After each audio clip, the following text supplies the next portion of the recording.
Olá, meus amigos, sejam mais uma vez bem-vindos para mais um vídeo desta série sobre a doutrina do santuário, sobre o livro de Daniel, Apocalipse. Quando é que Jesus entrou no Santíssimo? Qual é a estrutura do santuário celestial? Estamos tratando destes e de outros temas relacionados, não é, Anderson? Exatamente. O Anderson lá do canal História na Profecia está participando conosco e esta série está chegando ao fim. Nos outros vídeos nós fizemos uma retrospectiva da doutrina do santuário, os principais ataques ali relacionados dentro do livro de Hebreus. E agora nós já avançamos para o livro de Apocalipse e fizemos já uma boa revisão da estrutura do santuário no livro de Apocalipse. Só que ainda há mais detalhes, há mais coisas a considerarmos e uma delas era sobre o trono de Deus. Nós terminamos o último vídeo assim. Geralmente as pessoas associam a Arca da Aliança com o trono de Deus. Uns até chegam a dizer que a Arca da Aliança seria o trono de Deus, porque o Shekinah estava ali sobre os querubins, entre os querubins, e a Arca estava no Santíssimo. Então, olha, se o Shekinah está no Santíssimo, a Arca no Santíssimo, a Arca seria o trono de Deus. O que o Apocalipse nos diz sobre o trono, sobre a Arca? O que você poderia explanar sobre este tópico? Tiago, é verdade. Muitas pessoas associam a Arca da Aliança ao trono de Deus. Entendem que no santuário do Antigo Testamento a Arca da Aliança era o trono de Deus. E aí raciocinam que se João viu o trono de Deus, ele só poderia estar vendo o Santíssimo, porque a Arca da Aliança é o trono de Deus e a Arca da Aliança ficava no Santíssimo. Mas, quando nós examinamos com mais atenção, com mais cuidado, o livro do Apocalipse, prestando atenção na descrição que João faz, prestando atenção nas palavras que ele emprega, percebemos que, para João, arca é arca e trono é trono. A Arca da Aliança, para João, não é o trono de Deus, e o trono de Deus não é a Arca da Aliança. E por que digo isso? Vamos ao livro do Apocalipse. Tiago, eu gostaria de pedir a você que nos ajudasse e lesse para nós, por favor, Apocalipse capítulo 4, versículo 2. Imediatamente eu me achei em espírito, e eis armado no céu um trono, e no trono alguém sentado. Nós já vimos esse texto, João foi levado em visão ao céu, passou pela porta aberta e lá no céu ele viu um trono e no trono alguém sentado. Então aqui aparece a palavra trono. João viu um trono.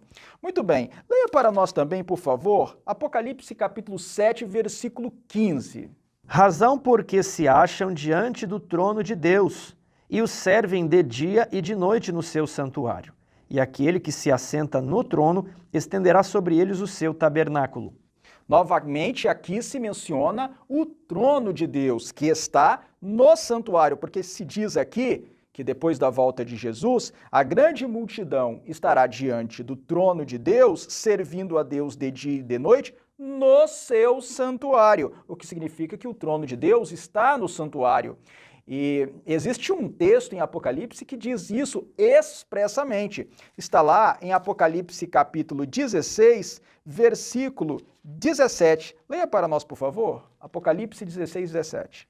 Então derramou o anjo a sua taça pelo ar, e saiu grande voz do santuário, do lado do trono, dizendo, feito está. Então saiu uma grande voz do santuário, bem do lado do trono. Então o trono está no santuário. João, várias vezes em Apocalipse, menciona o trono que está no santuário. Então não há hipótese de o santuário ser um local no céu e a sede administrativa onde Deus está fora do santuário. Não. Nós estamos vendo que o trono está dentro do santuário. Mas vejamos um texto que em nosso último vídeo foi muito enfatizado e que é importante para nosso estudo agora. Apocalipse capítulo 11, versículo 19, um texto central nesse assunto todo. Grife aí na sua Bíblia. Abriu-se então o santuário de Deus que se acha no céu, e foi vista a Arca da Aliança no seu santuário. Vejam bem, João anuncia que o santuário de Deus foi aberto no céu e que foi vista a Arca da Aliança no seu santuário. Ora, para João, trono é trono, arca é arca. Quando ele viu o trono, ele identificou que se tratava do trono e o chamou de trono. Quando ele viu a Arca da Aliança, ele percebeu que se tratava da Arca da Aliança e a chamou de Arca da Aliança. Então, resumindo, nos capítulos 4 e 5 aparece o trono, mas a arca só aparece no capítulo 11, verso 19. Exatamente. E a cena é contínua. O tempo todo João está ali na corte celestial. Quem lê em sequência 4, 5, 6, 7, até chegar ao 11 e avança daí em diante, quem lê em sequência percebe que o tempo todo João está na corte celestial, está ali o trono de Deus, 24 tronos dos 24 anciãos ao redor, os 4 grandes seres viventes e uma multidão muito grande de anjos. Diante do trono há 7 lâmpadas de fogo, o original do candelabro. Também existe um altar de ouro sobre o qual se oferece incenso com as orações dos santos diante do trono. Mas nos capítulos 4 e 5, João não menciona a Arca da Aliança, que só é mencionado no capítulo 11, verso 19. O que eu quero destacar é que, para João, a arca não é o trono, porque ele falou do trono como trono e da arca como arca. Anderson, uma dificuldade que às vezes eu sinto quando as pessoas estão estudando essa estrutura do santuário no Apocalipse é que eles pensam no cumprimento profético dos selos, pensam no cumprimento profético das trombetas e acabam falando assim, não, mas então isso tinha que acontecer depois do cumprimento do 7º selo, mas o 7º selo é a volta de Jesus. Então, acontece um pouco de confusão aqui. O que acontece? Nós temos que separar a ordem do cumprimento do símbolo da apresentação do próprio símbolo. Então, esqueça por um momento o significado dos símbolos e foque-se na visão de João. Olha, eu entrei aqui, aí eu vi o candelabro, eu vi o altar de incenso, e aqui diante do altar de incenso estava o trono. Aí ele vê o Pai, depois o Cordeiro, e ali depois ele vai descrevendo outras particularidades até o capítulo 11, aí no capítulo 11, olha, agora eu vi a Arca da Aliança, porque então abriu-se o santuário, abriu-se o Santíssimo. Então, desprenda-se por um momento do cumprimento profético dos símbolos e foque-se nos símbolos em si, na visão. E Tiago, complementando e dando seguimento ao que você acabou de comentar, que é muito importante, eu faço 2 observações. A primeira é que o tempo todo João está na corte celestial. Ele está ali vendo o trono de Deus, 24 anciãos, 4 seres viventes, os anjos e o Cordeiro. Ele está o tempo todo vendo isso. Quando o Cordeiro desata sucessivamente os selos do livro, são mostradas cenas. Essas cenas são apresentadas a João e a toda a corte celestial. Quando sai o primeiro cavaleiro, o segundo cavaleiro, o terceiro cavaleiro, o quarto cavaleiro, e as cenas subsequentes dos selos seguintes, essas cenas estão sendo mostradas para a corte celestial. Imaginem como se estivesse ali Deus, o Pai, no trono, os 4 seres viventes, 24 anciãos, toda a multidão de anjos, João e o Cordeiro também, e quando o Cordeiro abre o selo, como se houvesse um grande telão, e aí eles veem o cavaleiro do cavalo branco percorrendo uma região, e saindo como vitorioso e para vencer. E depois o Cordeiro abre o 2º selo, também aparece a segunda cena do cavalo vermelho com seu cavaleiro, que recebeu uma grande espada. Mas João continua em visão dentro do santuário. O tempo todo João está no palco do santuário, naquele ambiente em que havia 7 lâmpadas de fogo e o altar de ouro, o altar de incenso. E antes de se abrir um compartimento mais interno do santuário, João continua nesse ambiente. E essa é a minha segunda observação, o meu segundo comentário com base no que você falou. Vejamos Apocalipse capítulo 11, versos 15 e 16. Leia para nós, por favor, Tiago. O 7º anjo tocou a trombeta e houve no céu grandes vozes dizendo: o reino do mundo se tornou de nosso Senhor e do seu Cristo, e ele reinará pelos séculos dos séculos. E os 24 anciãos que se encontram sentados nos seus tronos diante de Deus, prostraram-se sobre os seus rostos e adoraram a Deus. Olhem bem aqui o verso 16. É a prova de que João continua naquele ambiente dos 24 anciãos, dos 4 seres viventes. Que apareceram no capítulo 4. Eles estão o tempo todo. Ele viu uma porta aberta. Isso. E entrou lá. Está no mesmo ambiente. Em todo o Apocalipse, João está no mesmo ambiente, é no santuário celestial. Todas as coisas extras estão sendo mostradas para João, estando João no ambiente do santuário. Mas até aqui, ele não tinha visto a Arca da Aliança, mas aí ele anuncia, ele está dentro do santuário e ele anuncia, abriu-se então o santuário de Deus que se acha no céu. E agora eu vi a Arca da Aliança. Por quê? Porque se abriu o Santo dos Santos do santuário celestial. Apesar de eu já ter falado, eu quero insistir novamente, dando um outro exemplo no ponto que gera confusão, que é o seguinte: essa visão se passou em Pátimos e João subiu em espírito, em visão, ao santuário celestial. Mas João estava lá em Pátimos. Quem sabe essa visão levou um dia, talvez 2 dias, mas essa visão aconteceu num contínuo, ali no Apocalipse. Então, todos esses eventos, João ali no santuário, se deram ali em uma visão. Agora, o cumprimento profético desses símbolos, ele se estende ao longo da história. Só corroborando com tudo que nós já falamos aqui. Mas continuando a tratar do tema do trono e da Arca da Aliança, a respeito do que você me questionou, o primeiro ponto é esse. Em Apocalipse, João distingue entre trono e arca. Trono é trono, arca é arca. As duas coisas não se confundem, são coisas verdadeiramente distintas. Esse é o primeiro ponto para responder a sua pergunta. Mas eu tenho mais a dizer. Algumas pessoas se confundem por causa de declarações do Antigo Testamento de que Deus estava entronizado entre os querubins.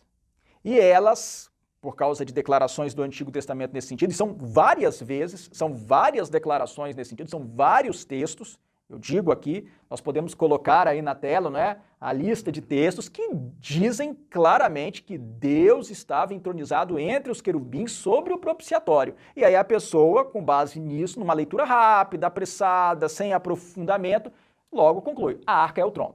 O problema é só uma conclusão sem avaliar todas as evidências. Todas as evidências, todas as informações, e elas concluem, a arca é o trono.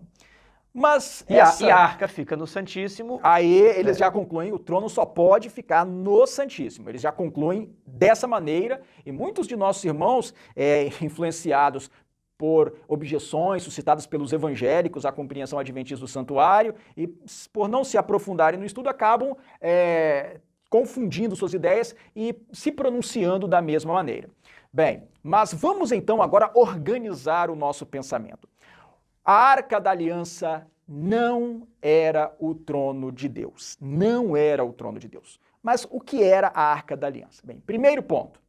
A Arca da Aliança era uma caixa feita de madeira, revestida de ouro. Ela não era feita de ouro, ela era revestida de ouro, que tinha como principal objetivo guardar a lei de Deus. Guardar os 10 santos preceitos do Decálogo, os 10 mandamentos da lei de Deus, que foram escritos pelo próprio Deus, com seu dedo, em tábuas de pedra. Essas 2 tábuas de pedra foram guardadas dentro da arca. A Arca da Aliança era o local para se guardar a lei de Deus.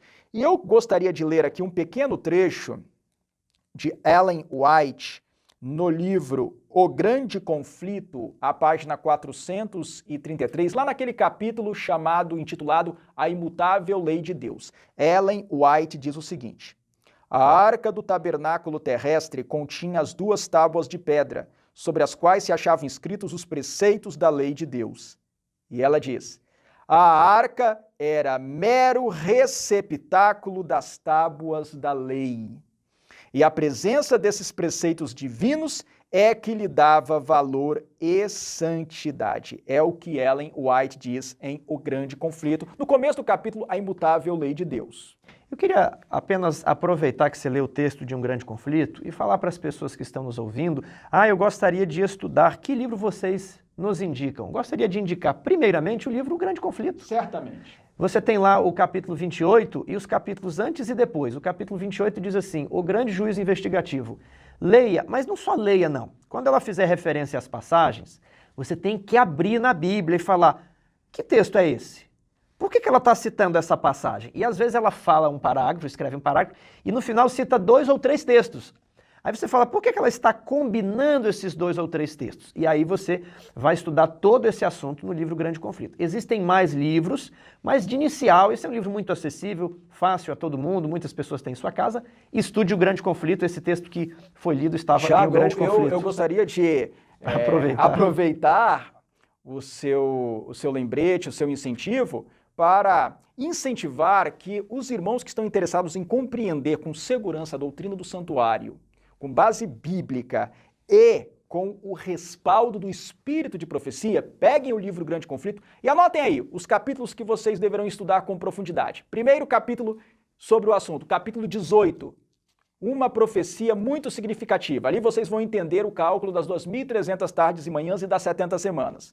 Depois, capítulo 22 e capítulo 24. Os capítulos 22 e 24 são muito importantes para preparar a pessoa para compreender a doutrina do santuário e do juízo investigativo. 22 e 24. Mas mais diretamente, os capítulos 23, o santuário celestial, centro de nossa esperança. O capítulo 28, que foi o capítulo sugerido pelo Tiago, o grande juízo de investigação. Especialmente capítulo 23 e capítulo 28 são os capítulos mais significativos para a pessoa entender a doutrina do santuário, mas é como o Tiago falou, não basta simplesmente ler. Leia, releia, tente compreender cada declaração, releia as passagens que ela indica nas Escrituras para você compreender bem todo o assunto. Eu citei aqui... Às vezes a pessoa lê o Grande Conflito, acha, não, isso é um livro, né? Um livro devocional. Não, aquilo ali é um livro teológico, principalmente o Grande Conflito. Ele é denso, ele possui muitos textos. Eu já li o Grande Conflito, li de novo, falei, gente, ele possui camadas ali, porque ela está montando toda a estrutura e ela está justificando na Bíblia porque a estrutura é montada assim, ó, esse verso se encaixa com esse por causa disso. Agora, ela escreve de uma maneira simples e talvez pela simplicidade muitas pessoas possam menosprezar, é uma coisa tão simples, mas não. É um livro importante e você precisa verificar essas passagens, anotar na sua Bíblia e se aprofundar no assunto. Muito bem. O texto que eu li em O Grande Conflito encontra-se no começo do capítulo 25, a imutável lei de Deus, e reforça o que acabamos de verificar. A Arca da Aliança era um mero receptáculo da lei de Deus. O seu objetivo era guardar a lei de Deus. A Arca da Aliança tinha uma parte que era feita de puro ouro, que era a tampa da Arca da Aliança. Essa tampa já não é a Arca da Aliança? Não, a tampa, é um item. Então a tampa não é a arca. A arca é um conjunto maior, não é uma caixa. A tampa era chamada de propiciatório, porque ela era uma tampa em forma de prato, vamos dizer assim, porque o sangue era despejado em alguns momentos específicos sobre a tampa da Arca da Aliança. O propiciatório, em cima do propiciatório havia 2 querubins de ouro. Então, quando você lê lá a arca, é a caixa, e propiciatório é o que vem por cima, para você entender. É referência a essa tampa da arca. Exatamente. Bem, é verdade que existem vários textos bíblicos que dizem que Deus estava entronizado entre os querubins da Arca da Aliança. Existem vários textos, já foram apresentados aí para os irmãos. Mas nós precisamos entender qual é a realidade que está sendo representada ali. E para nos ajudar, nós vamos nos socorrer neste momento em Ellen White, em visões que ela teve. Eu gostaria de ler aqui, para os que estão acompanhando o estudo, uma declaração que ocorre no livro Vida e Ensinos, à página 91. Ellen White diz o seguinte: no lugar santíssimo vi uma arca, cujo cimo e lados eram de ouro puríssimo. Em cada uma de suas extremidades estava um lindo querubim, com as asas estendidas sobre ela. Tinham o rosto voltado um para o outro e olhavam para baixo. Entre os anjos havia um incensário de ouro. Por cima da arca, onde os anjos estavam, havia uma glória extraordinariamente fulgurante, com a aparência de um trono em que Deus habitava. Jesus ficou ao lado da arca, e ao acenderem para ele as orações dos santos, o incenso ardia, e com o incenso ele oferecia as orações a seu Pai. Bem, esse é o texto que nós encontramos em Vida e Ensinos, a página 91. No livro Primeiros Escritos, a página 252, também ocorre uma declaração muito interessante. Vejamos. Levantou-se o véu, e eu olhei para o segundo compartimento. Vi ali uma arca que oferecia a aparência de ter sido feita do mais fino ouro. Os bordados em redor da parte superior da arca eram um trabalho lindíssimo, representando coroas. Na arca havia tábuas de pedra contendo os 10 mandamentos. 2 lindos querubins, um em cada extremidade da arca, achavam-se com suas asas estendidas por sobre ela, e tocando uma na outra por cima da cabeça de Jesus, estando ele diante do propiciatório. Seus rostos estavam voltados um para o outro, e olhavam abaixo para a arca, representando todo o exército angélico a olhar com interesse para a lei de Deus. Entre os querubins havia um incensário de ouro, e subindo a Jesus as orações dos santos, oferecidas pela fé, e apresentando-as ele a seu Pai, uma nuvem de fragrância subia do incenso, assemelhando-se a fumo das mais lindas cores. Por sobre o lugar em que Jesus se achava, diante da arca, havia uma glória extraordinariamente brilhante, para a qual não podia olhar. Parecia-se com o trono de Deus. Subindo o incenso para o Pai, a excelente glória vinha do trono a Jesus, e dele se derramava sobre aqueles cujas orações tinham subido como suave incenso. Irmãos, aqui fica muito clara a realidade, o que realmente ocorre. No santuário celestial, no lugar santo dos santos, existe a Arca da Aliança, a grande Arca da Aliança, o grande original, da qual aquela arca que existia na terra era uma cópia. Dentro da Arca da Aliança que está no santuário celestial, que é o original, aquela que estava na terra era uma cópia, estão as tábuas originais dos 10 mandamentos da lei de Deus. Algumas pessoas pensam, e até infelizmente entre nossos irmãos existem alguns confusos a esse respeito, que aquela Arca da Aliança que havia na terra com os 10 mandamentos foi levada para o céu com as tábuas dos 10 mandamentos, mas não é o caso.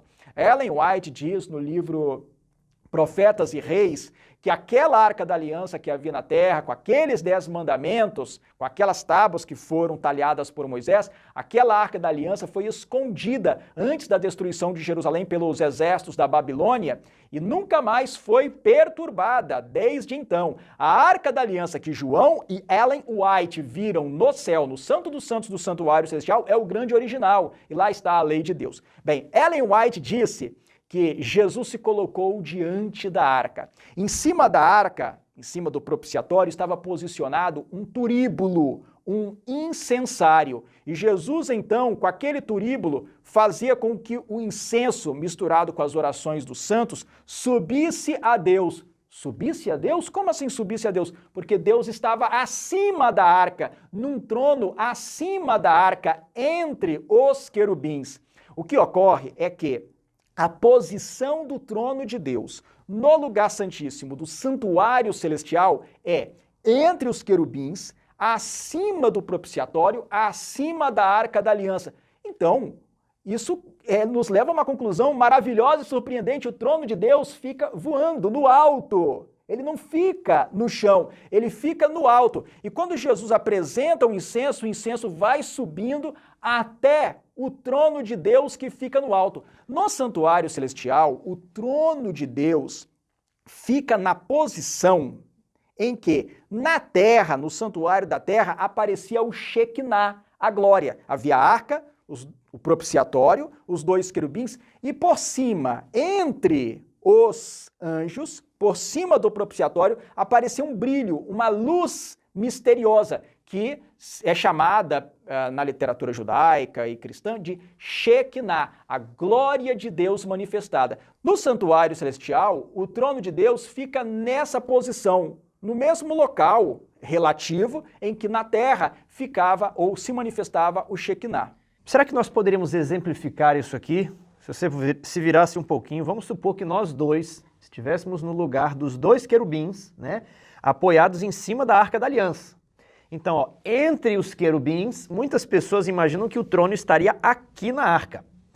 Mas os textos que dizem acima dos querubins impedem essa verificação. Então, se nós fôssemos aqui os dois querubins, o Shekinah não estaria aqui, o Shekinah estaria acima dos querubins, como aqui já, acho que está dando para ver aqui, acima, nessa direção, entre os querubins. Lembrando que na visão de Ellen White falando do céu, ela viu em cima do propiciatório, Jesus posiciona um turíbulo, um incensário, para dali fazer o incenso subir até o trono de Deus que está no alto. Ok, pode prosseguir. Muito bem, então, isso é muito interessante porque mostra que a realidade celestial é mais grandiosa e gloriosa do que nós estávamos imaginando. É muito mais interessante. E isso que Ellen White viu em suas visões celestiais, ela estava descrevendo visões, não são reflexões que ela fez. Não, ela estava relatando as visões que ela teve, aquilo que Deus realmente mostrou para ela. Essa descrição de Ellen White encaixa-se perfeitamente com textos do Antigo Testamento que dizem que o propiciatório e a própria Arca da Aliança, porque o propiciatório era a tampa da Arca da Aliança, era o estrado ou o escabelo dos pés de Deus. Vamos ver esses textos? Isso é interessante. Tiago, sim, muito interessante. Tiago, por favor, nos ajude. Leia para nós primeiro livro de Crônicas, capítulo 28, versículo 2. Esse texto tem que ser lido e tem que ser entendido. Pôs-se o rei Davi em pé e disse: ouvi-me, irmãos meus e povo meu. Era meu propósito de coração edificar uma casa de repouso para a arca da aliança do Senhor e para o estrado dos pés do nosso Deus. E eu tinha feito o preparo para a edificar. Exatamente. Então ele fala assim, olha, nós temos que fazer um lugar para a Arca da Aliança, porque na Arca da Aliança é que Deus coloca os pés dele. Exatamente. Vamos ler também Salmo 99, versos 1 a 5. Reina o Senhor, tremam os povos, ele está entronizado acima dos querubins, abale a terra.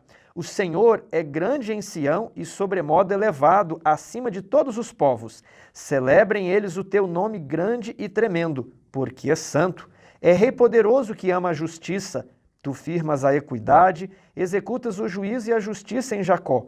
Exaltai ao Senhor nosso Deus e prostrai-vos ante o escabelo de seus pés, porque ele é santo. E corroborando essas ideias, eu vou ler aqui o Salmo 132, versos 6 a 8, que diz: ouvimos dizer que a arca, aparece aqui a palavra arca, se achava em Efrata, e a encontramos no campo de Jaar. Entremos na sua morada, adoremos ante o estrado de seus pés. Levanta-te, Senhor, entra no lugar do teu repouso, tu e a arca de tua fortaleza. Então, na lógica do Antigo Testamento, a Arca da Aliança não é o trono de Deus, ela é o estrado, é o escabelo dos pés de Deus. Mas como assim estrado? Algumas pessoas podem não entender bem o que seria isso. Nos tempos antigos, havia o trono do rei, os reis tinham seus tronos, o rei tinha um trono, e havia uma caixa forrada, confortável, sobre a qual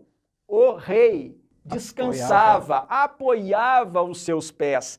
Na comparação poética das Escrituras, a Arca da Aliança não é o trono. A Arca da Aliança é o apoio dos pés de Deus, é o descanso dos pés de Deus. O trono fica acima. E por que a Arca da Aliança é o apoio dos pés de Deus? Porque dentro da Arca da Aliança está a lei de Deus. Quer dizer que o governo de Deus está fundamentado na sua lei, está fundamentado na justiça de Deus, que está transcrita na sua lei, que é uma reprodução de seu caráter. Quero fazer um breve à parte aqui para dizer que, apesar de termos utilizado textos de Ellen White que descrevem esse ambiente, descreve essa estrutura, nós não somos dependentes do texto de Ellen White para chegar a essa conclusão. Nós podemos utilizar a Bíblia e chegar às mesmas conclusões. Alguns ataques à compreensão adventista do santuário dizem: vocês dependem de Ellen White, é Ellen White que escreveu sobre essa doutrina. Não, senhor. Nós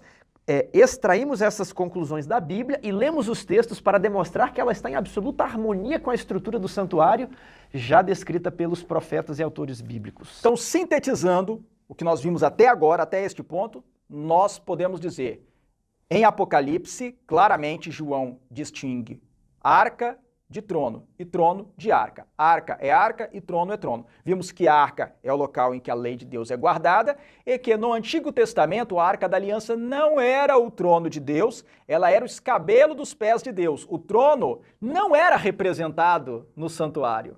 No santuário do Antigo Testamento, o trono em si não estava representado. Mas por que não estava representado? Porque não era possível representar o trono de Deus. Como que eles iriam representar um trono que fica no alto, voando?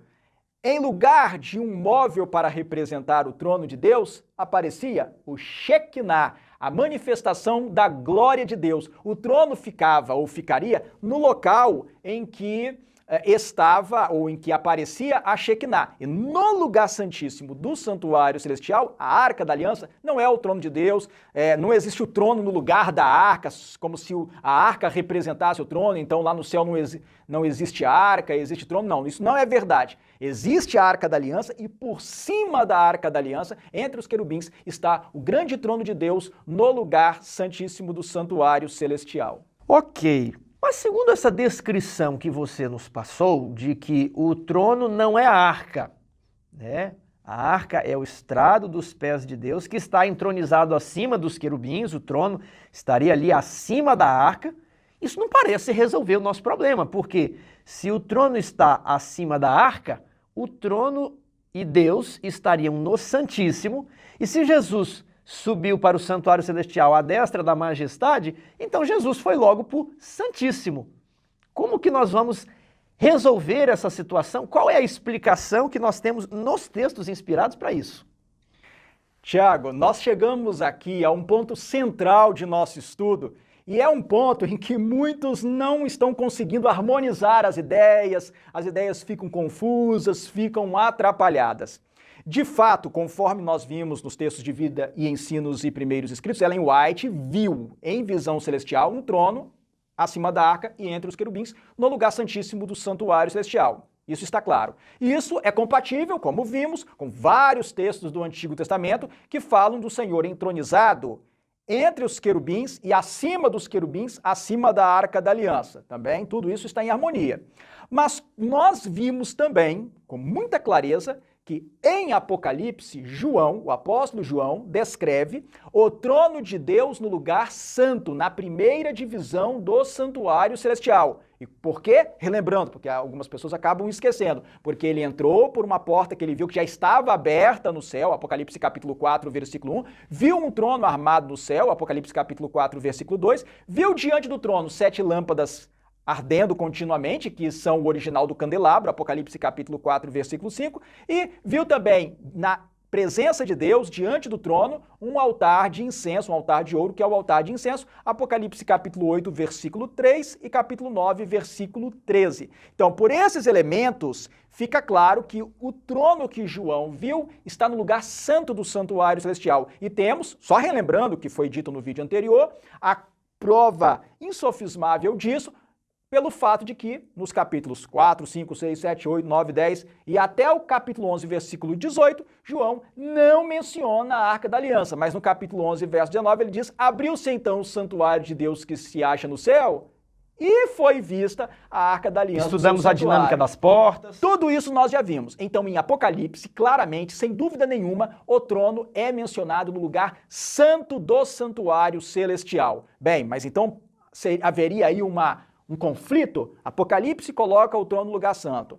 Os textos do Antigo Testamento falam do Senhor entronizado entre os querubins da Arca da Aliança. Aí está parecendo que Ellen White colocou Jesus logo no Santíssimo, na posição evangélica, e o Apocalipse está sustentando uma posição adventista. Pois é, mas aqui no livro Primeiros Escritos, nós temos a harmonização de tudo isso, a solução para tudo isso, e está no capítulo O Fim dos 2300 Dias, na página 54 de Primeiros Escritos. Vamos ler o conteúdo deste capítulo com atenção. Diz o texto: Vi um trono, e assentados nele estavam o Pai e o Filho. Contemplei o semblante de Jesus e admirei sua adorável pessoa. Não pude contemplar a pessoa do Pai, pois uma nuvem de gloriosa luz o cobria. Perguntei a Jesus se seu pai tinha a forma dele. Jesus disse que sim, mas eu não poderia contemplá-lo. Pois disse, se uma vez contemplares a glória de sua pessoa, deixarás de existir. Perante o trono vi o povo do advento, a igreja e o mundo. Vi dois grupos, um curvado perante o trono, profundamente interessado, enquanto o outro permanecia indiferente e descuidado. Os que estavam dobrados perante o trono ofereciam suas orações e olhavam para Jesus. Então Jesus olhava para seu pai e parecia estar pleiteando com ele. Uma luz ia do pai para o filho e do filho para o grupo em oração.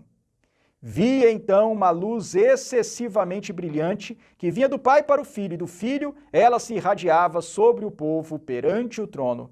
Mas poucos recebiam esta grande luz. Muitos saíam de sob ela e imediatamente resistiam-na. Outros eram descuidados e não estimavam a luz e se afastava deles. Alguns apreciavam-na e iam e se curvavam com um pequeno grupo em oração. Todo este grupo recebia a luz e se regozijava com ela, e seu semblante brilhavam com glória. Muito bem, agora prestemos especial atenção na narrativa de Ellen White a partir deste ponto. Você está lendo o capítulo todo sem omitir nenhuma parte, né? Capítulo inteiro. Ela diz o seguinte: vi o Pai erguer-se do trono e num flamejante carro entrar no Santo dos Santos para dentro do véu e assentar-se. Leia de novo, peraí, explique novamente. Vi o Pai erguer-se do trono. Ellen White tinha visto um trono, no trono estavam assentados o Pai e o Filho, e estava sendo representado ali um grupo em oração diante do trono. E ela diz, então, num determinado momento, vi o Pai erguer-se do trono. O Pai, somente o Pai, se ergue do trono. E ele, então, num flamejante carro, entra no Santo dos Santos, para dentro do véu, e então se assenta lá no Santo dos Santos. Tá, então existe um trono no Santo dos Santos e existe um trono fora do Santo dos Santos? Exatamente. Não é possível chegar a nenhuma outra conclusão senão essa. E esse carro poderia ser aquele carro que Ezequiel viu? Esse carro certamente é. Nós vamos falar ainda um pouco mais desse carro, porque precisamos ler o texto, mas é o carro glorioso. Nós vamos falar sobre esse carro, é muito interessante. O carro de nuvens, com rodas, com anjos, é um carro glorioso que carrega, que transporta a majestade celestial. Tá, mas eu quero saber do detalhe, porque o texto diz que existe um trono no Santíssimo e um outro trono onde o Pai estava sentado, do qual ele se levantou. Exatamente. E esse é o detalhe que está no texto. Vai lá.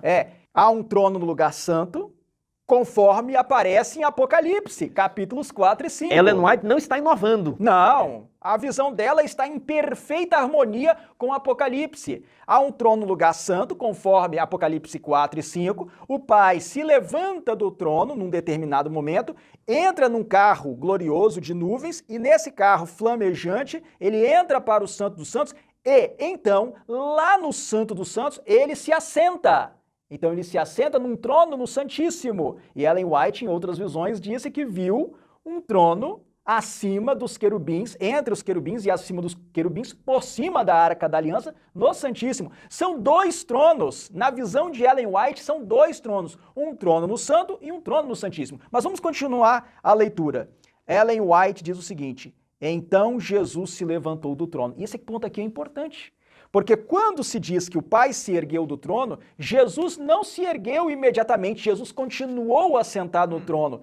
Não é o trono do santo que vai para o Santíssimo, porque alguns pensam assim, que o trono do santo vai para o Santíssimo, mas não pode ser isso. A teoria é chamada de o trono móvel. E poderemos falar mais sobre isso depois. Não é o trono que está no lugar santo que vai para o Santíssimo. Existe um trono no santo. Estavam assentados o Pai e o Filho. O Pai se ergue, entra num carro flamejante e vai para o Santo dos Santos. E lá dentro ele se assenta. Mas enquanto isso, Jesus continua sentado no trono que está fora do Santo dos Santos. Mas depois ela diz: então Jesus se levantou do trono e a maior parte dos que estavam curvados ergueram-se com ele. Não vi um raio de luz sequer passar de Jesus para a multidão descuidada depois que ele se levantou, e eles foram deixados em completas trevas. Os que se levantaram quando Jesus o fez, conservavam os olhos fixos nele. Ao deixar ele o trono, e levá-los para fora, a uma pequena distância. Aí o texto continua. Então ele ergueu o seu braço direito e ouvimos-lo dizer com sua amorável voz: esperai aqui, vou a meu pai para receber o reino.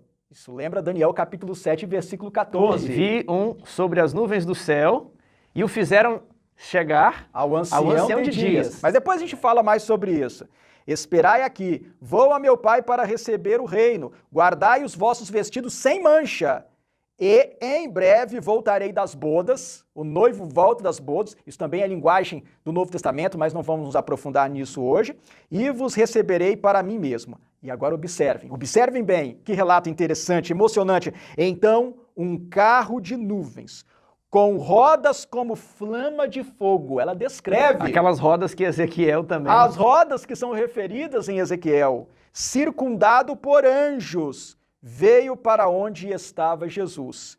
Ele entrou no carro e foi levado para o Santíssimo, onde o Pai se assentava. Então o carro que tinha levado o Pai para o Santíssimo veio, Jesus subiu nesse carro e Jesus foi levado para o Santo dos Santos, onde o Pai já estava assentado. Isso comprova a ideia de um trono no lugar santo e outro trono no lugar santíssimo. E ela continua a narrativa.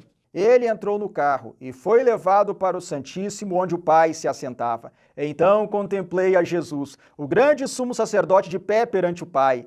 Na extremidade inferior de suas vestes havia uma campainha e uma romã, uma campainha e uma romã. Os que se levantaram com Jesus enviavam sua fé a ele no Santíssimo e oravam: meu Pai, dá-nos o teu Espírito. Então Jesus assoprava sobre eles o Espírito Santo. Neste sopro havia luz, poder e muito amor, gozo e paz. Voltei-me para ver o grupo que estava ainda curvado perante o trono. Quer dizer que o trono do santo ficou lá. Ficou vago.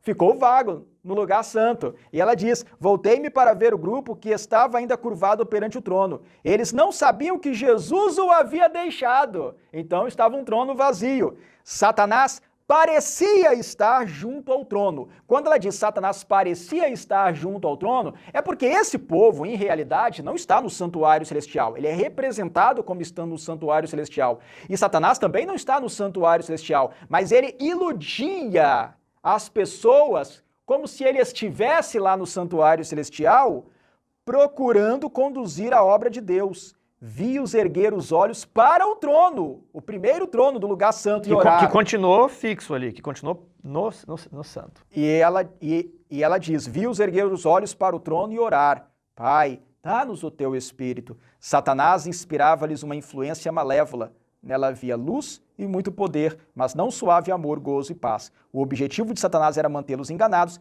e atrair de novo e enganar os filhos de Deus. Eu só gostaria aqui de acrescentar o sentido dessa visão. O sentido é que, até 1844, o ministério de Jesus foi no lugar santo do santuário celestial. Jesus estava assentado à direita do Pai, no lugar santo do santuário celestial. E todos aqueles que oravam a Deus em nome de Jesus, como que entravam pela fé no santuário celestial e se posicionavam diante do trono da graça no lugar santo e recebiam ali o poder de Deus. Porém, em 1844, primeiramente o Pai se desloca para o Santíssimo e depois o Filho do Homem Jesus vai até o Ancião de Dias, o Pai, no lugar santíssimo. E aí, aqueles que estavam levando uma vida religiosa séria perceberam a mudança no ministério de Jesus. Jesus os levou até fora e falou: esperem aqui, eu vou ao meu Pai para receber o reino, guardem as suas vestes, ou seja, cuidem de seu caráter, mantenham o caráter puro, perfeito,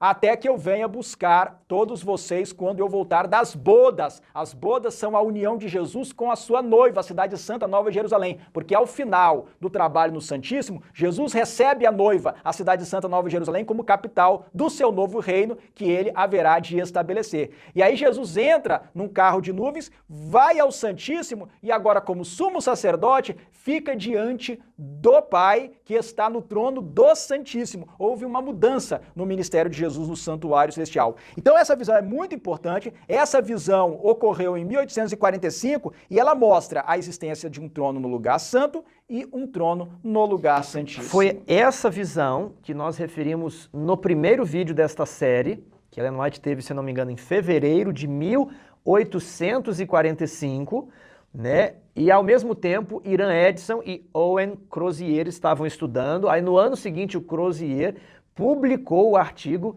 The Law of Moses, e que corrobora com todas essas conclusões que eles extraem aqui da Bíblia. Agora, eu posso dizer que João vê Jesus entrando no santo para iniciar o seu ministério como sumo sacerdote, qual está descrito em Apocalipse 4:5, logo após a sua ascensão no primeiro século. E Ellen White vê o fim do serviço do primeiro compartimento e a passagem do serviço para o Santíssimo, por ocasião de 1844. Então, teoricamente, João e Ellen White veem o mesmo ambiente, só que em momentos diferentes. João vê no início do ministério de Cristo e Ellen White ao final do ministério no santo, é isso? É isso mesmo. Aliás, eu gostaria de fazer aqui um acréscimo importantíssimo sobre o texto que nós acabamos de ler aqui em Primeiros Escritos, no capítulo Fim dos 2300 Dias.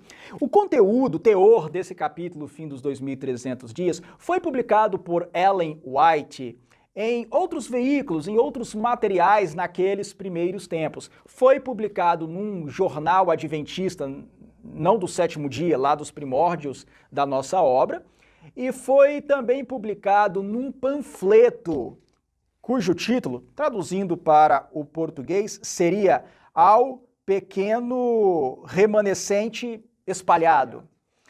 E nesse texto, desse panfleto, assinado por Ellen Harmon, de 6 de abril de 1846, ocorrem alguns trechos, algumas declarações que não foram incluídas aqui em Primeiros Escritos. Esse livro é um pouco posterior. Ah, é posterior. Por isso que ele se chama Primeiros Escritos. Eles pegaram os primeiros textos que Ellen White publicou em um jornal, em jornais, materiais, panfletos, juntaram isso e fizeram o livro Primeiros Escritos. Só que o texto foi editado para que ficasse adequado para um livro. Tudo com autorização de Ela editou, ela que comandou essa adaptação para um livro. E aí, alguns trechos foram retirados e que são muito importantes para a nossa compreensão. No começo do texto desse panfleto, Ellen White diz o seguinte, vai aparecer aí para vocês e eu já vou ler de maneira traduzida.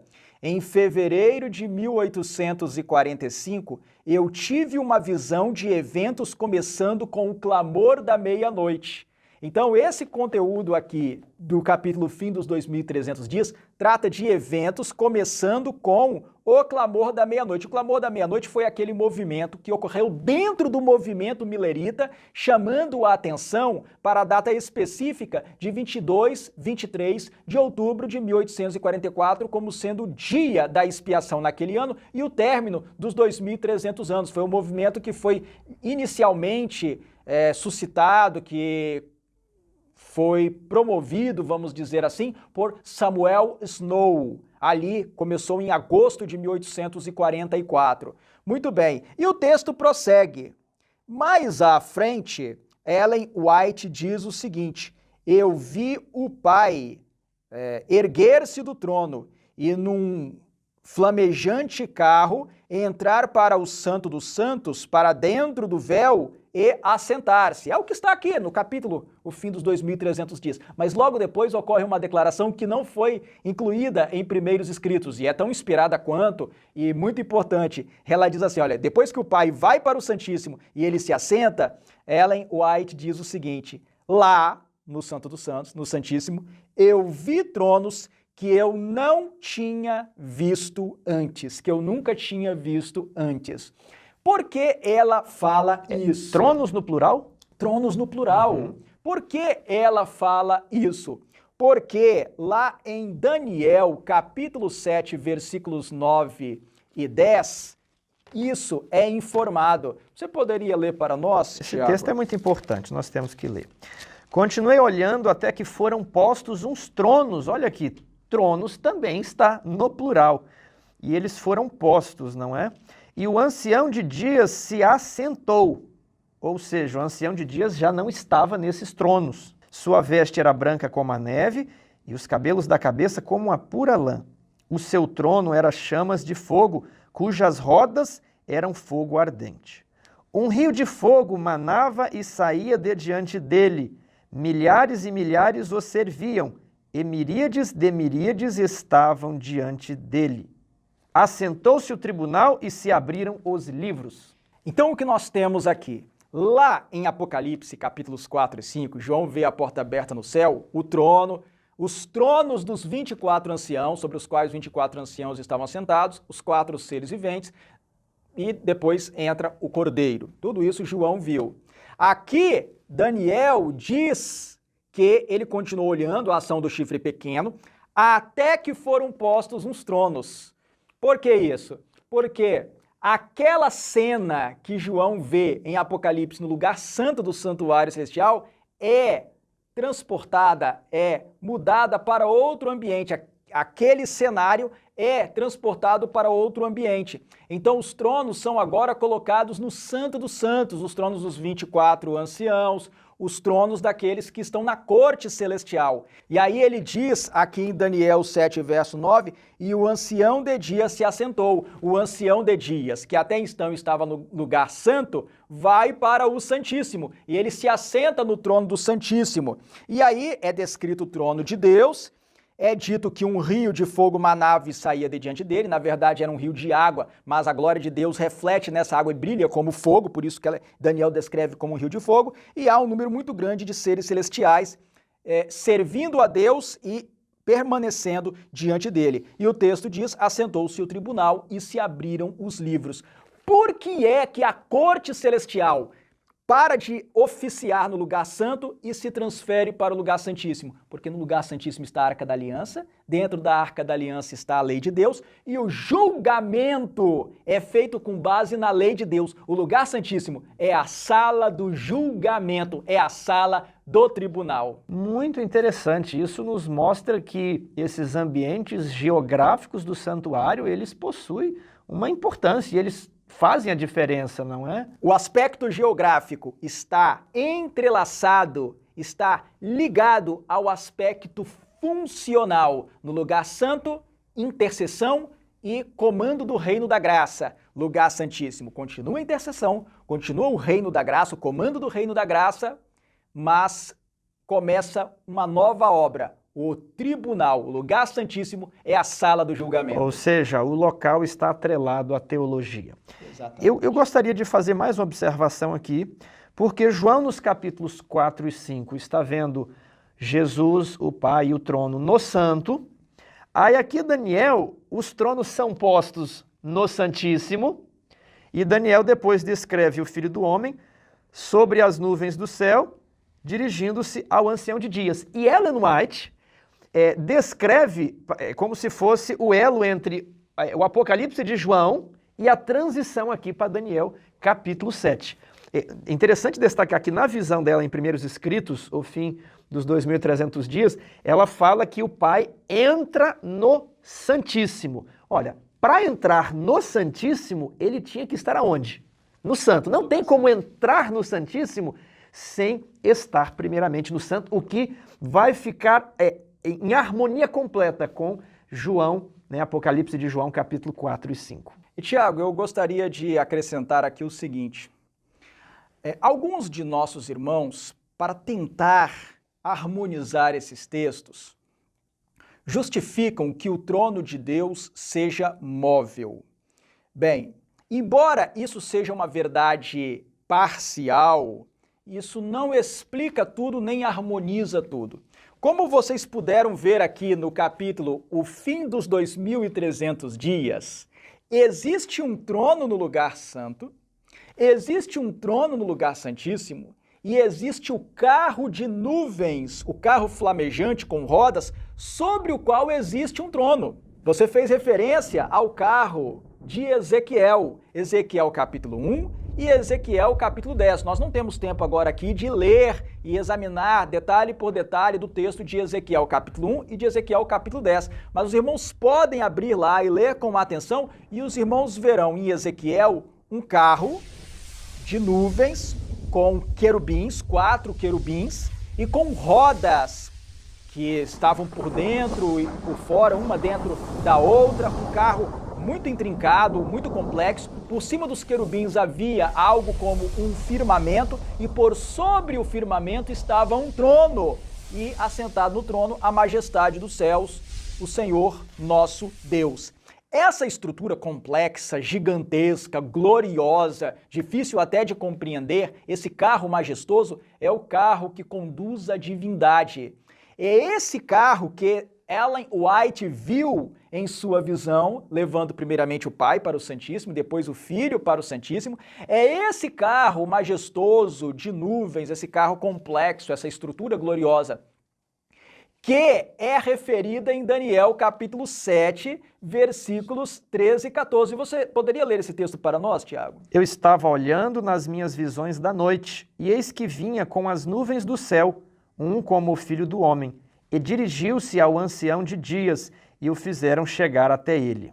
Muito bem. Então, quando se diz que o Filho do Homem vai nas nuvens do céu até o ancião de dias, não é uma nuvem qualquer, nós temos essa ideia, não é? Não é uma nuvem qualquer, é uma estrutura gloriosa com querubins, com rodas misteriosas e com nuvens. E essa estrutura é que vai até o Santíssimo levando Jesus. Também será esse carro glorioso de nuvens sobre o qual Jesus voltará.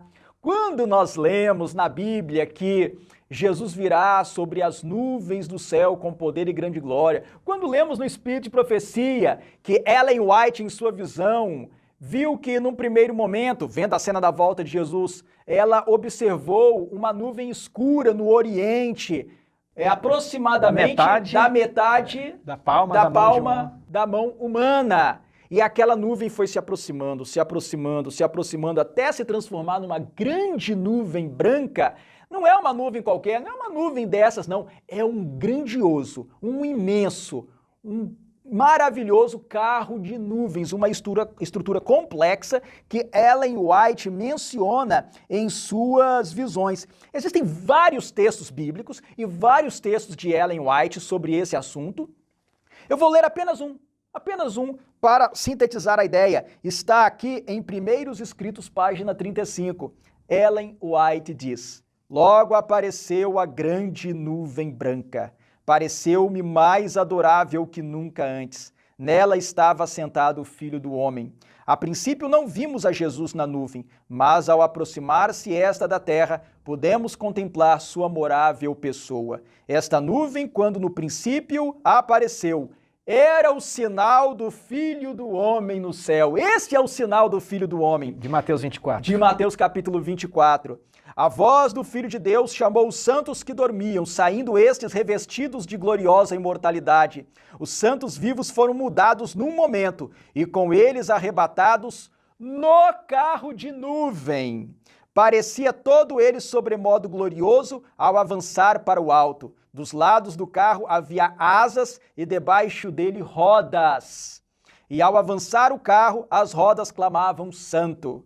E as asas, ao se moverem, clamavam santo. E o séquito de anjos, de santos anjos, ao redor da nuvem clamava: santo, santo, santo é o Senhor Deus, o Todo-Poderoso. E os santos na nuvem clamavam: glória, aleluia. E ela diz: e o carro subia para a cidade santa. Que emocionante. É uma coisa muito interessante. Então, para nós entendermos esse assunto todo, nós precisamos somar os elementos, não pensar um elemento ou outro. No lugar santo existe um trono, no lugar santíssimo existe outro trono, e existe o carro de nuvens com outro trono que leva o Pai para o Santíssimo e depois o Filho para o Santíssimo, quando começa o ministério no lugar santíssimo, o grande julgamento, o juízo investigativo. Nós poderíamos gravar esse vídeo como um vídeo único. Em um vídeo nós íamos ler os textos de Hebreus rapidamente, ler um outro texto de Ellen White, mas aí não seria possível explicar toda essa estrutura, a estrutura de Hebreus, estrutura de Apocalipse, ler os textos de Daniel, textos né, de Ellen White. Então, nós estamos não só pensando um texto aqui, mas demonstrando a maioria, a grande parte dos textos para formar a imagem. Algumas pessoas leem lá Apocalipse 4 e 5 e falam, olha, apareceu o candelabro, apareceu o altar de incenso, o altar de ouro. Ah, mas não está aparecendo um móvel, a mesa com os pães. E ela pensa assim, mas apareceu um trono, que me parece que não aparece no Antigo Testamento um trono no santo. E elas fazem essa conclusão. Ah, então o trono deve ser a mesa de pães, né? Deus está sentado sobre os pães na mesa dos pães. O que você pode comentar sobre isso? Tiago, eu não compartilho dessa visão de que a mesa dos pães represente o trono. E vou explicar por quê. Não compartilho dessa visão porque Ellen White teve algumas vezes a visão do santuário celestial.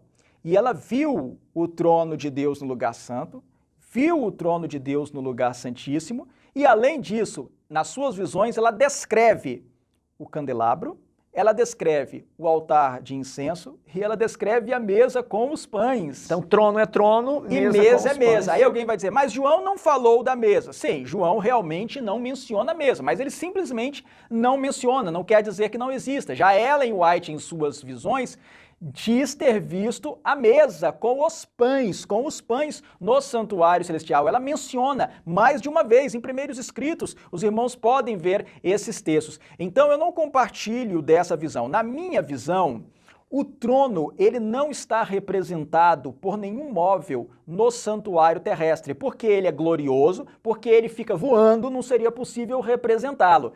E alguém poderia dizer, mas onde fica, então, o trono no lugar santo? Bem, a revelação não explica com clareza. Apenas diz que o altar de ouro está diante do trono, que as 7 lâmpadas de fogo estão diante do trono, apenas diz isso. Mas, se nós pensarmos que no lugar santíssimo, Ellen White viu a arca, um incensário em cima da arca, um turíbulo, ali se colocam brasas, né, se queima o incenso sobe até o trono. Se nós pensarmos que o incenso sobe até o trono que está no alto, e quando nós observamos Apocalipse capítulo 4, vemos que o trono do lugar santo também está no alto, porque é dito que aqui em Apocalipse capítulo 4, no verso 6 é dito, há diante do trono um como que mar de vidro semelhante ao cristal, e também no meio do trono e à volta do trono 4 seres viventes cheios de olhos por diante e por detrás, para que os seres viventes pudessem estar no meio do trono e ao redor do trono, o trono tem que estar no alto, para que alguém possa estar no meio do trono. Então, pensando nisso, pensando que o trono do lugar santo também esteja no alto, é mais razoável entender que o trono, ele está na posição acima do altar de incenso, para que Jesus, sumo sacerdote, possa queimar incenso no altar de incenso e o incenso possa subir até o trono, como de fato é dito em Apocalipse capítulo 8, versos 3 e 4. Nos versos 3 e 4 é dito que um anjo recebeu incenso para oferecê-lo com as orações de todos os santos sobre o altar de ouro que se acha diante do trono. E aí, veja o que diz o verso 4, Tiago, no capítulo 8, verso 4. E da mão do anjo subiu à presença de Deus o fumo do incenso, com as orações dos santos. Então, o fumo do incenso sobe à presença de Deus. Então, é razoável pensar que o trono está no alto, acima do altar de incenso, o trono do lugar santo. Agora, algumas pessoas têm feito uma interpretação um tanto quanto criativa aqui. Eles dizem o seguinte, olha, aquela porta de Apocalipse capítulo 4, verso 1, na verdade era a porta do Santíssimo, e que João estaria dentro do Santíssimo. Então João vê uma porta aberta no céu, ele já está dentro do Santíssimo, ele olha. E aí quando ele olha, ele vê o altar de incenso e ele vê o candelabro no santo. E isso permitiria que ele estivesse no Santíssimo, mas visse o santo porque a porta estava aberta. De fato, essa é uma interpretação muito engenhosa, criativa, né? É muito engenhosa, porque, em primeiro lugar, João estava na terra. No começo da visão, ele está na terra. E ele diz que ele vê uma porta aberta no céu. E aí ele é chamado para ir ao céu, E aí a pessoa entende, alguns entendem que ele já vai ao Santíssimo, que essa porta é a porta do Santíssimo. Bem, mas então Como é que ele entrou? Como é que ele está vendo a porta aberta do Santíssimo e não está vendo a porta aberta do Santo, se ele está na terra, olhando da terra para o céu? Aí alguns dizem, não, mas Deus pode fazer algo de modo que ele não preste atenção naquele primeiro momento no lugar santo e ele já veja o Santíssimo. Tudo bem, mas então ele é levado em visão, ele vai para o Santíssimo, na interpretação desses, olha a porta do Santíssimo aberta e pela porta do Santíssimo ele vê o que está no lugar santo. Mas aí há um problema.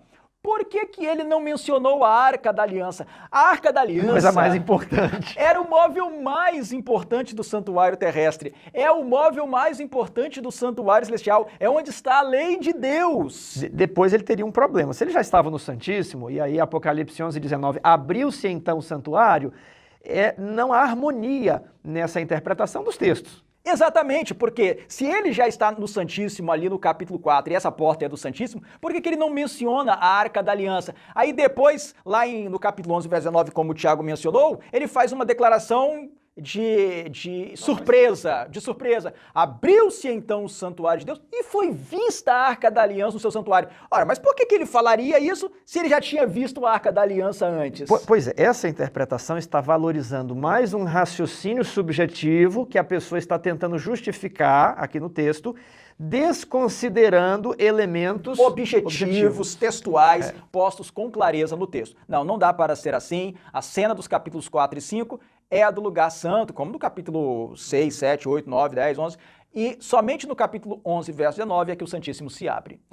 E não somente isso, Tiago, mas quando eu falo isso, eu tenho fundamento no espírito de profecia. Vejamos o que diz Ellen White no livro O Grande Conflito a esse respeito. Abriu-se no céu o templo de Deus e a arca do seu concerto foi vista no seu templo. Apocalipse capítulo 11, versículo 19. A arca do concerto de Deus está no Santo dos Santos, ou lugar santíssimo, que é o segundo compartimento do santuário. No ministério do tabernáculo terrestre, que servia como exemplar e sombra das coisas celestiais, este compartimento se abria somente no grande dia da expiação, para a purificação do santuário. Portanto, o anúncio de que o templo de Deus se abrira no céu e de que fora vista a arca de seu concerto indica a abertura do lugar santíssimo do santuário celestial em 1844, ao entrar Cristo ali para efetuar a obra finalizadora da expiação. E corroborando também essa declaração de Ellen White, eu gostaria de ler aqui para os que estão assistindo ao nosso vídeo uma declaração de Hiram Edson. Mostre a capa. Aqui no livro A Astronomia e a Glória do Adventismo, no apêndice final número 15, nós inserimos a íntegra do manuscrito de Hiram Edson, tanto em português quanto em inglês, em que ele conta a sua experiência do milharal da manhã do dia 23 de outubro de 1844, ainda dentro do dia da expiação naquele ano, que foi do dia 22 ao dia 23 do pôr do sol ao pôr do sol em Jerusalém. E aqui, na sua narrativa, Hiram Edson declara o seguinte: depois do desjejum, disse a um de meus irmãos, vamos visitar e animar alguns de nossos irmãos. Nós fomos. E enquanto cruzávamos um extenso campo, eu fui detido aproximadamente na metade dele. O céu pareceu abrir-se diante de mim e vi, distinta e claramente, que em vez de nosso sumo sacerdote ter saído do Santíssimo, do santuário celestial, para vir à terra no 10º dia do 7º mês, no término dos 2.300 dias, nesse dia ele havia entrado pela primeira vez no segundo compartimento desse santuário e que ele teria uma obra a fazer no lugar santíssimo antes de vir à terra. Nessa data, ele havia entrado nas bodas, em outras palavras, diante do ancião de dias, a fim de receber o reino, domínio e glória, e que nós devemos esperar por seu retorno das bodas. E minha mente foi dirigida para o capítulo 10 de Apocalipse, onde eu pude ver que a visão havia falado e não mentira. O 7º anjo havia começado a fazer soar sua trombeta. Nós tínhamos comido o livrinho, tinha sido doce em nossa boca, e agora tinha se tornado amargo em nosso estômago, amargando todo o nosso ser. Que nós devemos profetizar outra vez, etc. E que quando o sétimo anjo começou a tocar, o templo de Deus foi aberto no céu, e lá foi vista em seu templo a arca de seu testamento, etc. E aí ele só completa o seu relato dizendo: enquanto eu me encontrava parado no meio do campo, meu companheiro havia seguido caminhando, quase mais que o alcance da voz, antes de perceber que eu não o acompanhava. Quando me perguntou por que me havia detido por tanto tempo, respondi: o Senhor estava respondendo a nossa oração matutina, dando-nos luz sobre o desapontamento. Contei essas coisas para meus irmãos. Esse é o relato de Hiram Edson em seu manuscrito sobre a experiência que ele teve na manhã de 23 de outubro de 1844, experiência em que ele viu Jesus sair do santo e entrar no Santo dos Santos do Santuário Celestial. Eu quero destacar que Hiram Edson viu isso e compreendeu naquele momento que a profecia de Apocalipse, capítulo 11, versículo 19, estava alcançando o seu cumprimento. Abriu-se então o santuário de Deus que se acha no céu e foi vista a Arca da Aliança no seu santuário. O lugar santíssimo na terra só se abria uma única vez no ano, no dia da expiação, para o sumo sacerdote ir ao Santíssimo e purificar o santuário. Ora, ali Apocalipse capítulo 11, versículo 19, está falando da abertura do Santíssimo. Portanto, ali, especificamente ali em Apocalipse capítulo 11, versículo 19, nós temos o cumprimento antitípico do dia da expiação. É a abertura do Santíssimo para Jesus ir ao lugar mais interior do santuário celestial, a fim de iniciar a purificação do santuário no final das 2.300 tardes e manhãs, mais precisamente a partir ali de 22 para 23 de outubro de 1844. Algumas pessoas afirmam que Apocalipse 4 e 5 seria não o compartimento santo, mas eles sugerem que ali seria o Santíssimo e que aquela visão de João em Apocalipse 4 e 5 já seria a visão do juízo investigativo. Não sei porque eles não trabalham, alguns artigos que já li tratando sobre o tema, não trabalham necessariamente com o mobiliário, né, com o candelabro, com o altar, mas ficam focados no trono e já fazem aquele raciocínio. Bem, o trono é a Arca da Aliança, ou o trono, né, está no Santíssimo, então Apocalipse 4 e 5, que é a visão do trono, deve ser o juízo, né? Comente aí para nós. Tiago, esses nossos irmãos que raciocinam dessa maneira, destoando do pensamento dos nossos pioneiros, dos pioneiros do Adventismo do sétimo dia, e também destoando da compreensão de Ellen White, raciocinam dessa maneira até com toda boa vontade, boas intenções, com boa intenção, porque o que ocorre é que eles veem peças que não conseguem encaixar e tentam encaixar de alguma maneira, mas aí eles encaixam algumas peças e deixam algumas peças de fora. Todos nós, talvez, já tivemos a experiência de montar um quebra-cabeças, e aí nós encaixamos peças que não deveriam ser encaixadas. Que seria ali. Nós pensávamos que uma peça se encaixava em outra. E aí conseguimos montar parcialmente o esquema ali, o quadro, mas muitas peças ficam de fora, não se encaixam em lugar nenhum. Não é assim que nós devemos proceder. Nós devemos encaixar todas as peças. E quando nós encaixamos todas as peças, nós percebemos que a cena de Apocalipse, capítulos 4 e 5, não é a mesma cena de Daniel, capítulo 7, versículos 9, 10, 13 e 14. Não é a mesma. Em Apocalipse, capítulos 4 e 5, a porta já está aberta, ela já começa aberta. E João vê trono, candelabro, altar de incenso e não vê a Arca da Aliança. Então essa é a cena do lugar santo. É o ministério na primeira grande divisão do santuário, que é o lugar santo do santuário celestial. Já Daniel capítulo 7, versículos 9 e 10, fala da transferência da corte para um outro ambiente. Daniel não chega a expressar, a explicitar que ambiente é esse, não aparece nenhum nome, mas se vê, porque é dito que foram postos uns tronos, aí o ancião de dias se assentou, aí depois o filho do homem foi ao ancião de dias. Então, num lugar em que a corte não estava, a corte se estabeleceu. Ela passa do santo para o santíssimo. Os tronos que estavam no lugar santo, conforme Apocalipse capítulo 4, são transferidos para outro lugar, para o lugar santíssimo, que é uma cena do tribunal, do julgamento. A cena de Daniel capítulo 7, versículos 9, 10, 13 e 14, é a cena do juízo investigativo que se passa no Santo dos Santos, no lugar santíssimo do santuário celestial. Mas aí as pessoas podem se indagar, sim, mas se é assim, o que é a cena de Apocalipse capítulos 4 e 5. A cena de Apocalipse capítulos 4 e 5 é a da entronização de Jesus. Vejam bem o que acontece. João é levado ao céu, a porta está aberta e ele vai então perante o trono de Deus e vê, no começo do capítulo 5, um livro lacrado com 7 selos. E ele observa que não havia ninguém, nem no céu, nem na terra, nem debaixo da terra, com dignidade para desatar os selos e abrir o livro.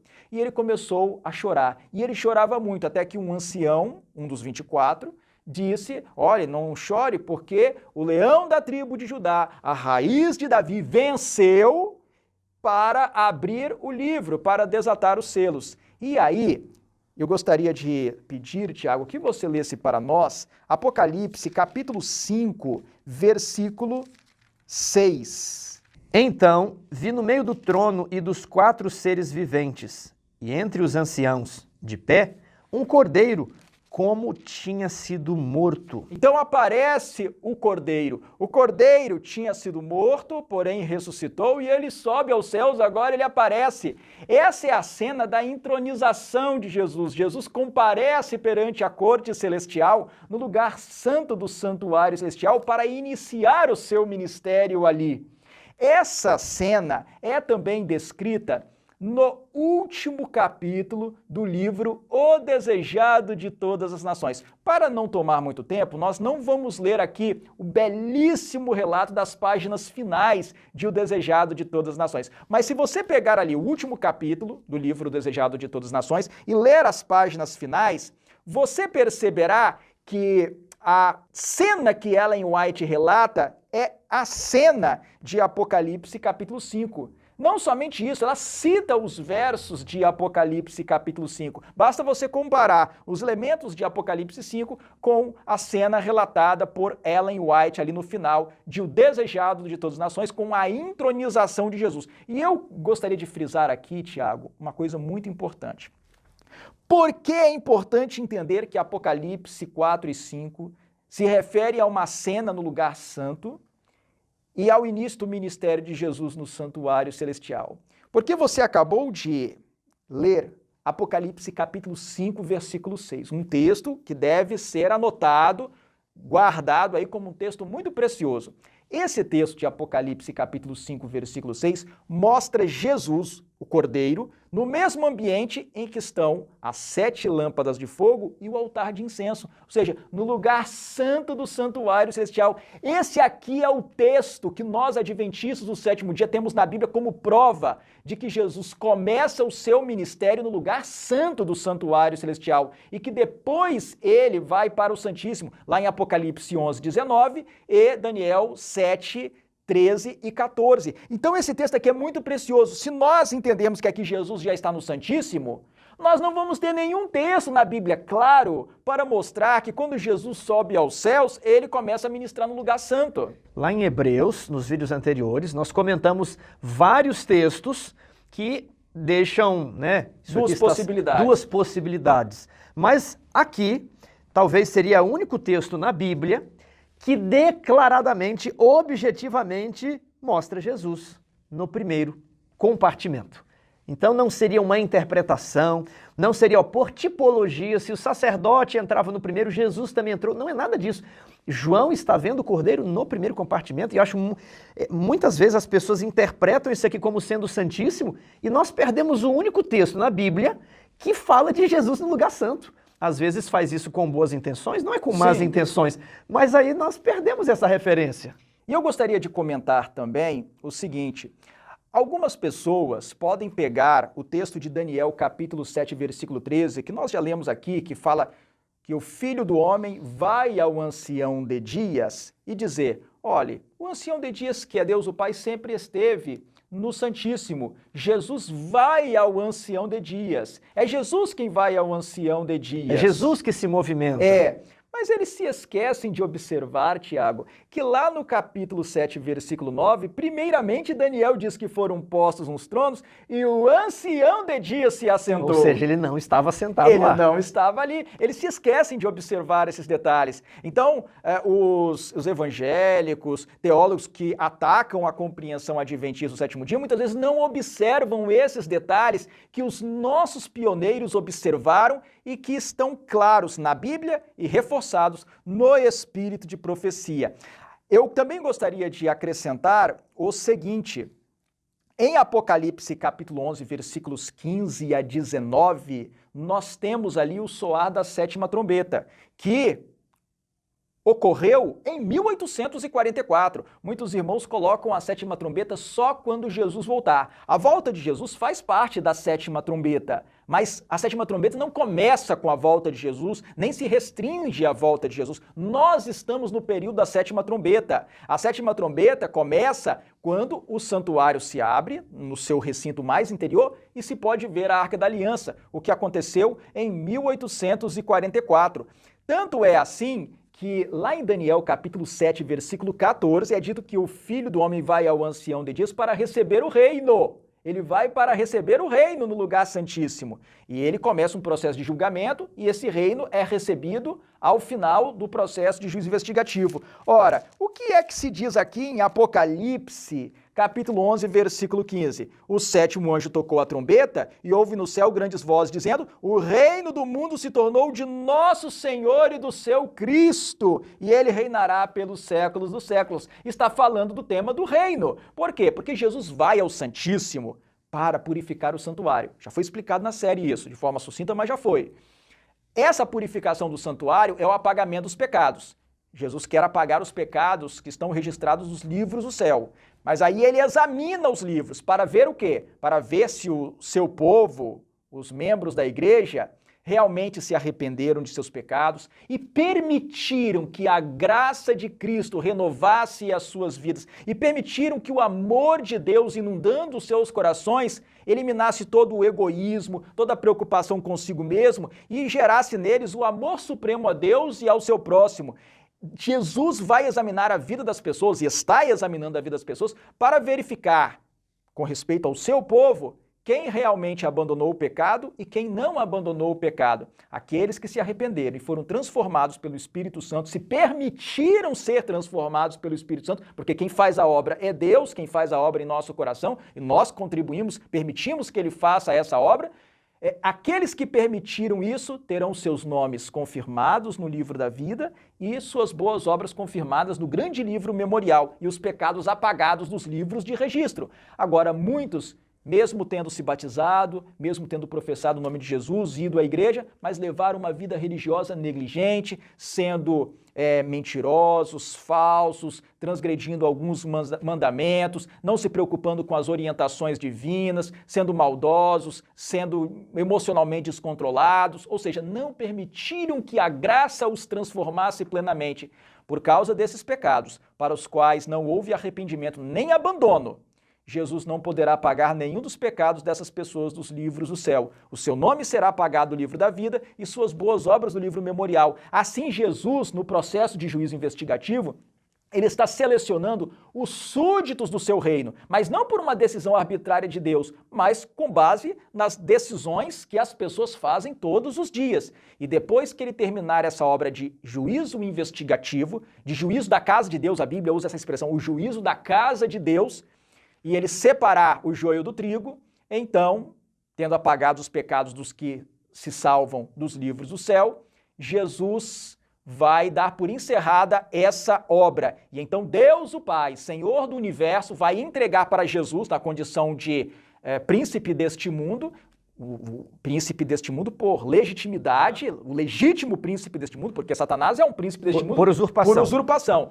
Deus então vai dar a Jesus, o novo Adão, a cidade santa, a nova Jerusalém como capital do reino e que representa o reino. Então Jesus vai tirar as vestes de sumo sacerdote, vai colocar as vestes de rei e virá para buscar o seu povo fiel e expectante. Ele vai receber o trono nesse momento. Seria o trono da glória. Sim, ele recebe o reino e ele, quando ele vem diante de toda a humanidade, no grande carro de nuvens, ele vai se assentar no trono da glória nesse momento e aí vai ser a entronização do trono da glória. Quando Jesus sobe aos céus, e é a cena de Apocalipse 4 e 5, no dia de Pentecoste, Jesus foi entronizado como rei do reino da graça. Tudo isso é explicado aqui no capítulo 9 do livro A Astronomia e a Glória do Adventismo, com todos os textos, cálculos, tudo muito bem explicado, os diagramas, tudo explicado neste livro.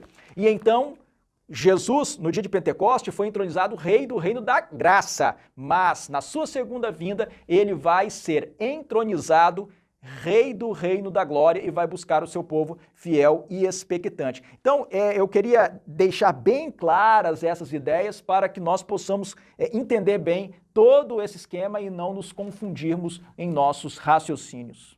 Olha, está tudo muito interessante, muitos conceitos, muitas anotações, muitos textos. E assim mesmo, você tem que harmonizar tudo isso daí. Isso se chama teologia sistemática. Você tem que montar o sistema. Mas, Anderson, com tantos ataques à compreensão adventista do santuário, alguns irmãos, para não serem taxados de seita ou para tentarem dissipar alguns ataques evangélicos à igreja adventista, dizem que Jesus, ao subir após a sua ascensão no ano 31 ao céu, ele se assentou à destra de Deus. Então, eles tentam harmonizar aí esses textos de Hebreus, tal como interpretados pelos evangélicos, com a doutrina adventista de duas fases no santuário celestial. Só que o arranjo que se faz é o seguinte: Jesus entrou no Santíssimo e por lá ficou, né? Então a primeira fase seria apenas um ofício, um trabalho que ele faz de intercessão, e a segunda fase ele faz de julgamento, mas tudo acontece no Santíssimo. Ou seja, ele teria ido para o Santíssimo no ano 31 e ficou por lá mesmo, né? Não teria havido passagem de um compartimento para o outro. Ele estaria sempre à destra do Pai, à destra da majestade, no Santíssimo, e ele apenas muda um ofício, mas não muda geograficamente a sua posição. O que você pode comentar sobre essa tentativa de harmonização? Isso acontece mesmo, Tiago. Alguns de nossos irmãos, sob ataque dos evangélicos, teólogos e ministros de outras igrejas, começam a espiritualizar as coisas e começam a dizer algo assim que você falou. Deus, ele é transcendente, Deus, ele é absoluto, Deus está em todos os lugares. Nós não temos como confinar Jesus no lugar santo. Nós já temos que colocá-lo no Santíssimo. Ou o aspecto geográfico não é importante, não há importância no aspecto geográfico. O que importa é apenas a função, dizem eles. Então nós não podemos confinar, restringir Deus. Irmãos, nós não estamos querendo restringir Deus. Ninguém quer restringir Deus. Ninguém quer restringir Deus. Deus é absoluto, Deus pode fazer o que Ele quiser, conforme Ele bem entender, sua vontade é soberana.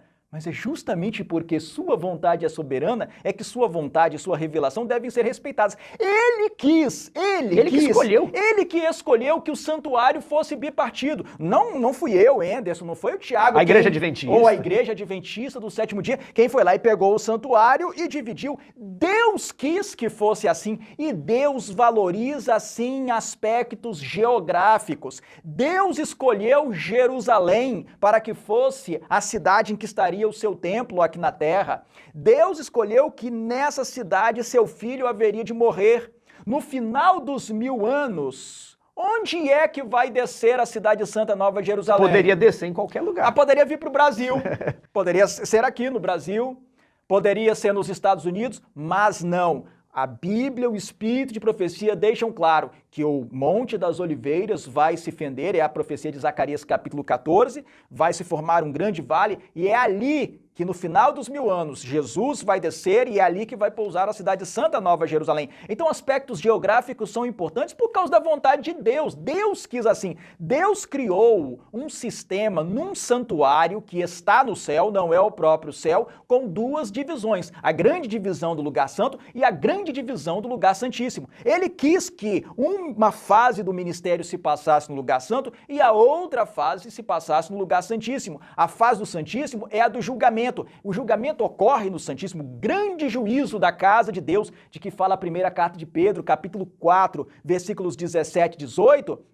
Por quê? Porque no Santíssimo está a lei de Deus. Então Deus quis que fosse assim. Deus pode fazer o que ele bem entender. Deus está no céu, mas pelo seu Espírito e pelo seu poder, ele está em todo lugar, ele está conosco aqui neste momento. Mas o palco, o local do ministério de Jesus, homem, porque o Jesus que é o mediador entre Deus e os homens é Jesus homem, é um ser humano, é Deus feito homem, é Deus homem. Então, o local do ministério de Jesus, homem, até 1844, está claro na revelação, foi o lugar santo. Existem vários textos no Espírito de profecia que mostram Jesus no lugar santo até 1844. Basta nós lermos os primeiros escritos. E ele entra no Santíssimo em 1844 para o grande juízo da casa de Deus. Também eu quero frisar aqui, Tiago, algo importante que Ellen White comenta no livro O Grande Conflito. Eu não separei o texto aqui, mas a gente pode colocar aí na tela. Na edição nós podemos exibir o texto. Não devemos pensar que quando falamos em santuário celestial, o santuário do céu seja uma tendinha pequena, bem restrita, do tamanho da tenda que existia na terra. Aqui em Apocalipse capítulo 5, versículo 11,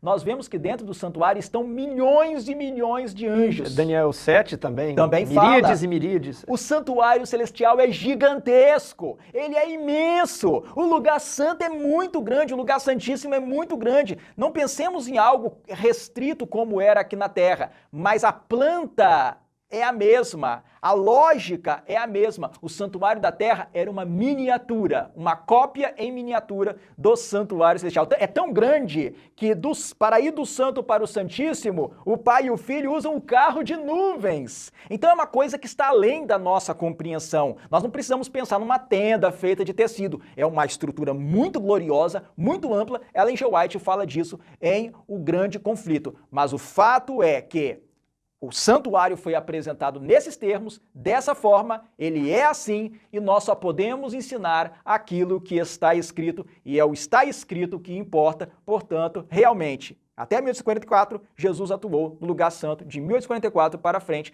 Jesus passou a atuar no lugar santíssimo. Bem, vamos fazer uma breve recapitulação dos textos que a pessoa que defende essa posição de que Jesus assentou-se à destra de Deus no Santíssimo e lá ficou, apenas muda o ofício, mas geograficamente no Santíssimo. Vamos citar os textos que teriam de ser enfrentados, A pessoa possivelmente vai utilizar Hebreus para dizer, olha, ele está à destra da majestade e vai fazer um raciocínio. Onde que está a majestade? No Santíssimo.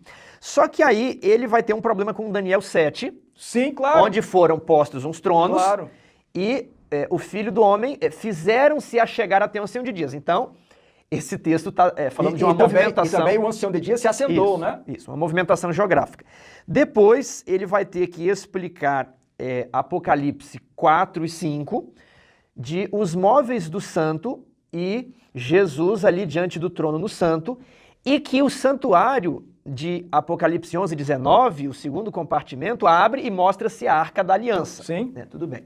Depois, ele também tem que enfrentar os textos de Ellen White, onde ela é explícita quanto a uma movimentação física. E não existem apenas o texto de Primeiros Escritos, o fim dos 2.300 dias, Existem outros? Existem vários outros textos. Existe a dinâmica das portas. Então, estou aqui fazendo uma recapitulação dos textos que nós lemos, que dizem que em 1844 não houve apenas uma mudança de ofício, mas houve uma mudança de compartimento. Exatamente. E esse é o firme alicerce que os pioneiros sob muito esforço, muita oração, muito jejum, noites orando para tentar entender esses textos. Gente, isso aqui é uma coisa grande, imagine encaixar tudo isso. E Ellen White diz que o anjo falou, olha, ai de quem mover um alfinete dessas mensagens, né? Essa é uma plataforma inamovível. Então ela é muito bem construída, muito bem, né, costurada. Então eu acho que a pessoa não pode simplesmente, né, olha, mas Hebreus entrou no Santo dos Santos, tudo bem. Agora você tem que me explicar Daniel, Apocalipse e os textos de Ellen White também. Tudo isso está muito interessante. Nós já fizemos muitos aprofundamentos, nós expandimos aqui o nosso conhecimento sobre o santuário, funcionamento das portas, trono da graça, trono da glória. Eu fico empolgado, meus amigos, quando nós podemos estudar isso aqui, conectar todas essas mensagens. Mas há uma pergunta que não quer calar. O santuário foi ungido ou não foi ungido? Quando Jesus subiu ao céu, ele ungiu ou não ungiu o santuário? Ele entrou ou não entrou no Santíssimo? Essa pergunta será respondida no próximo vídeo. Não perca, será o último vídeo desta série, será o encerramento, aguardado, esperado encerramento, e nós vamos aqui fechar com chave de ouro, arrematar e costurar tudo que nós vimos até então e responder se Jesus entrou ou não entrou nos Santos dos Santos. Que Deus os abençoe.